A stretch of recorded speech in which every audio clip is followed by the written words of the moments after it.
നമ്മൾ നാവ് കൊണ്ട് എന്ത് പറയുന്നോ അത് നമ്മുടെ ജീവിതത്തിൽ സംഭവിക്കും. ഞാൻ തകർന്നവനാണെന്ന് പറഞ്ഞാൽ തകർന്നങ്ങ് പോവും. ഞാൻ മണ്ടനാണെന്ന് പറഞ്ഞാൽ മണ്ടനായി പോവും. നമ്മൾ എന്ത് പറയണം? എപ്പോഴും ദൈവമക്കൾ അനുഗ്രഹിക്കപ്പെട്ടവരാണ്. ഇപ്പോഴത്തെ നിങ്ങളുടെ സാഹചര്യം എന്തെന്നുള്ളത് വിഷയമല്ല.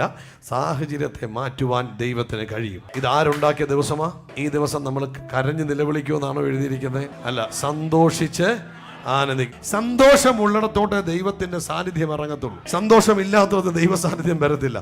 കർത്താവ് പറഞ്ഞു കുഞ്ഞുങ്ങളെ ഇങ്ങോട്ട് വിടാൻ പറഞ്ഞു. കാരണം അവരുടെ അടുക്കലാകുമ്പോൾ സന്തോഷിക്കാൻ പറ്റും. കാരണം അവർക്ക് ഭാരമില്ല, അവർക്ക് പ്രയാസമില്ല, അവർക്ക് ദുഃഖമില്ല, അവർക്ക് നെടുവീർപ്പില്ല. അതുകൊണ്ട് അവരെന്ത് ചെയ്യും? അവർ സന്തോഷിക്കും. പിശാച് പറയും നോ നോ, സന്തോഷിക്കരുത്, സന്തോഷിക്കരുത്, ചിരിക്കരുത്, മിണ്ടരുത്, നിന്റെ അഭിഷേകം ചോർന്നു പോകും, നീ മിണ്ടാതിരിക്കണം എന്നൊക്കെ പിശാച് പറയും. അതൊക്കെ പിശാച് പറയുന്ന. ഇരുട്ടിൻ്റെ അധികാരത്തിൽ ഇരിക്കുന്ന കാലത്തിൽ എനിക്ക് സന്തോഷിക്കാൻ വകുപ്പില്ലായിരുന്നു. എന്നാൽ എൻ്റെ യേശു തൻ്റെ രക്തം കൊടുത്ത് എവിടുന്ന് എങ്ങോട്ട് വിലയ്ക്ക് മേടിച്ചു? ഇരുട്ടിൻ്റെ അധികാരത്തിൽ നിന്നും, അന്ധകാരത്തിൽ നിന്നും, ഇരുട്ടിൻ്റെ അധികാരത്തിൽ നിന്നും അവൻ എന്നെ വെളിച്ചത്തിലേക്ക് പ്രവേശിപ്പിച്ചു. എന്തിനു വേണ്ടി? സന്തോഷിക്കാൻ വേണ്ടി. ആത്മാവുള്ളവൻ്റെ ഉള്ളിലുള്ള ഒരു സ്വഭാവം ആ സന്തോഷം.